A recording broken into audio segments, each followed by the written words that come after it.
Hi guys, in this video I'm going to be sharing with you a personal story, and that is how eating a whole food plant-based diet actually changed my life. I'll be going through the reasons as to how this diet helped me get on top of my health and my fitness, and how I was finally able to reduce my asthma and allergies, which I've had ever since childhood. I'll also be going through some reasons why you may want to switch to plant-based or eat more plant-based food.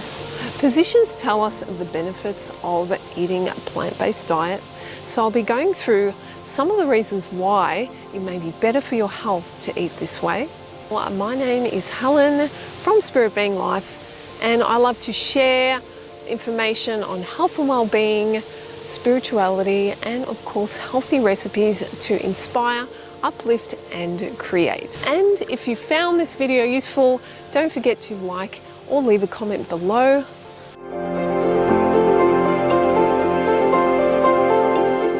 So guys, I'll start at the very beginning, and that was growing up with asthma and allergies as a child.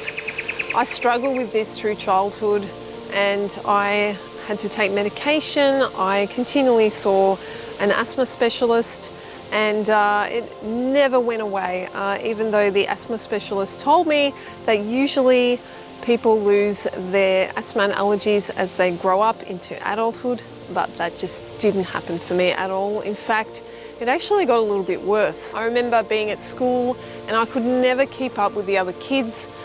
They could just run freely without having to worry that they're going to get out of breath, like I was continually worried. And I had to take my puffer with me, and every time that I ran around the oval or even went out on camp, I constantly needed to bring my asthma pump to make sure I wouldn't run out of breath when the physical activities came up. I remember being at school in grade 5 or 6, and I remember struggling to keep up with the other kids. I had to keep my asthma medication with me just to make sure that if I did run out of breath, I would be rescued by my inhaler. It was very stressful, I remember, as a kid, because I couldn't run around easily like the other kids. I would run out of breath very easily. It was a difficult experience for me growing up because of it. It so happened that when I was about 10 years old, I remember having a big bowl of cereal in the morning with milk, and then my father and my mother realized that I couldn't breathe even when I took my medication, and I was panicking, and so they had to take me to the ER where I was put into intensive care and so forth. I was in a hospital for a few days. It wasn't a great experience for a young child, so they were some of the struggles that I went through as a kid growing up, and also just needing to take my inhaler, especially at night time when I felt like I was suffocating. I had a lot of allergies too, induced by dust and pollen and pet dander, so I wasn't a really healthy girl growing up. And sometimes it got so bad that I would at a time use a tissue box full of tissues in one sitting because I had so many allergy triggers, including dust and pollen were the worst. And I would sit there sneezing and sneezing and sneezing and using so many tissues because I had this allergy problem.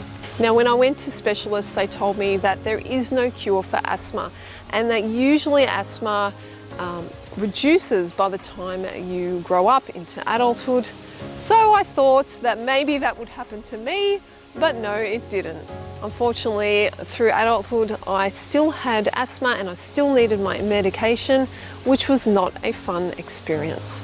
It was only until a decade or so that I had had enough, and I didn't want to live with it my entire life.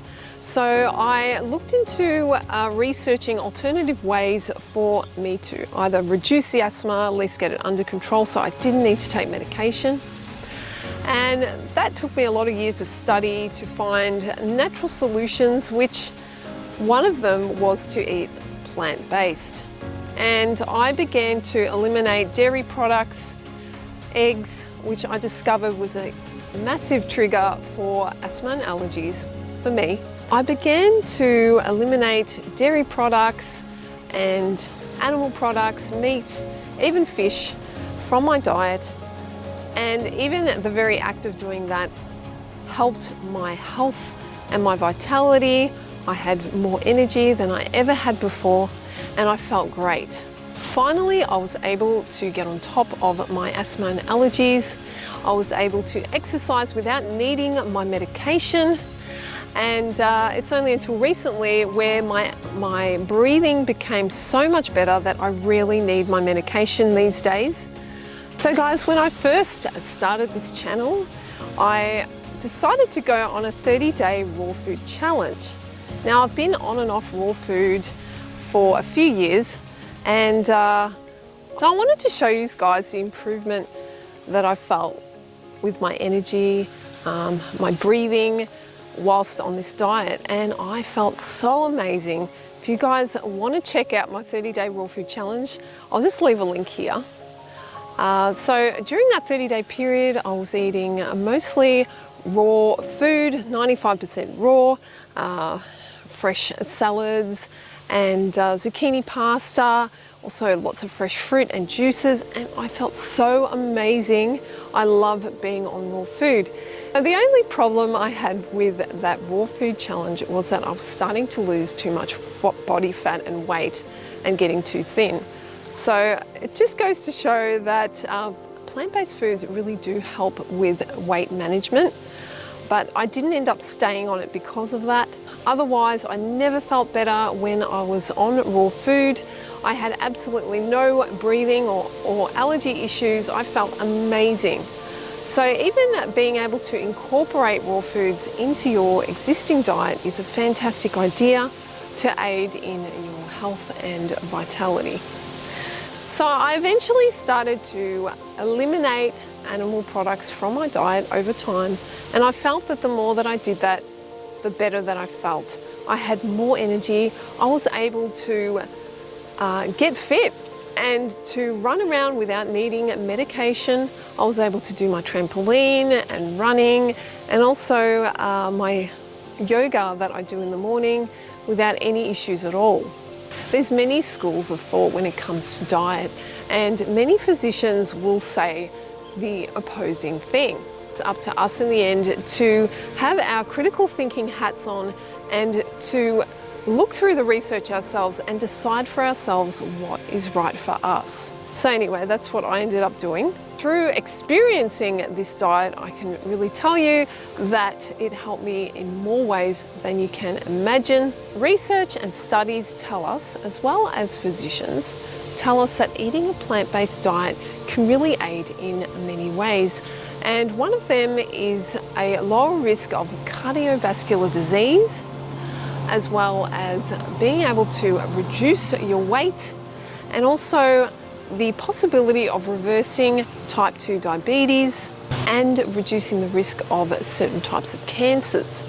Plant-based diets are naturally low in saturated fats and cholesterol, which can help reduce the risk of heart disease. A long-term study published in December 2024 in the American Journal of Clinical Nutrition found that diets rich in plant protein significantly reduced health risks. Participants with the highest plant-to-animal protein ratio had a 19% lower risk of cardiovascular disease and a 27% lower risk of coronary artery disease. The findings suggest that replacing red and processed meats with plant-based proteins offers significant cardiovascular benefits.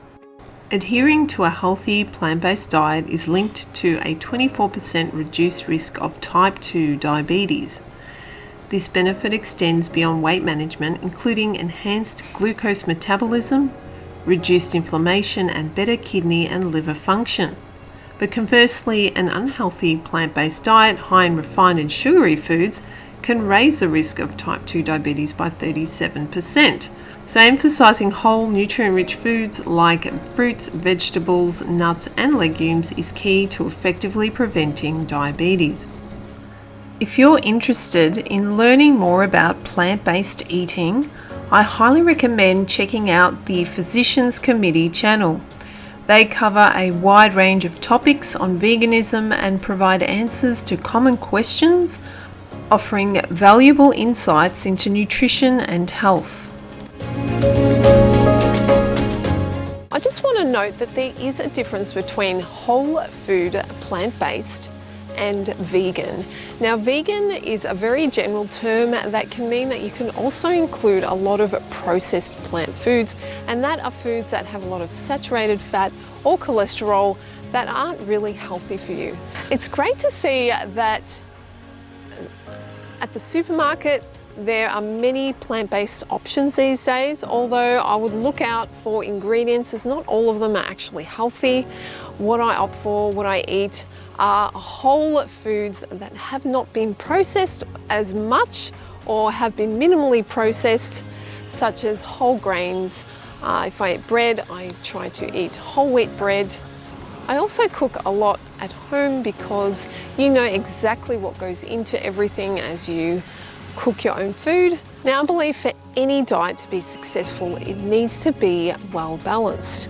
And that includes any diet, including omnivore or also plant-based. And that means that you are getting all the essential vitamins, minerals, and nutrients that you need to achieve, you know, the ultimate state of health. Where do you get your protein from? What about your B12s? What about your vitamin D and things like that? Now, I try to fill in all those gaps by vitamin D. I try to get as much sun as I can every day, at least 5 to 10 minutes. B12 you can get from nutritional yeast, also some leafy greens and mushrooms, so I incorporate those. Also, fortified foods may also have that as well. In terms of protein, there are many plant-based foods which contain plant-based protein, including legumes and beans and pulses. So I do consume those as well to balance out everything that I need. Did you know that sesame seeds have 780% more calcium than milk does? And that's gram for gram. So for calcium, I use tahini in dressings, and I sprinkle sesame seeds on salads and sushi. And natto. Natto has vitamin K2, which is essential for strong and healthy bones. So I supplement with K2 when I can. So I try to maintain a healthy, all-round balanced plant-based diet. So there's some other considerations, including environmental factors and animal welfare. Now, animal welfare is a big one for me, so especially when you have your own pets, including 3 little dogs that are just like children. You really understand how emotional animals can be. Not that I'm going to go into it in this video, but there are a lot of animals suffering for the meat industry, and it's not something that I can easily live with, especially when you see videos from my friends on Facebook that show us what actually happens behind the scenes. It is not a pretty sight, and it can really impact you in a deep way. Another reason is the environmental impact it has with greenhouse gas emissions and so forth.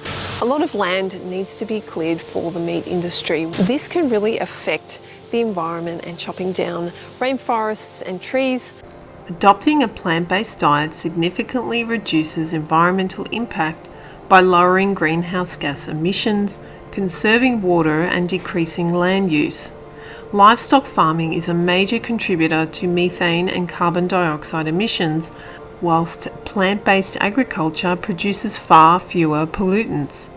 Growing crops for direct human consumption requires less land than raising animals for food, helping to preserve ecosystems and protect biodiversity. Additionally, plant-based diets require much less water, as animal agriculture demands high volumes for drinking, cleaning, and growing feed. Perhaps are inspired even to eat more plant-based food and include more raw foods and juices into your diet for health and vitality. For now, I'm going to say bye. Thanks for watching, and I'll see you guys in the next video.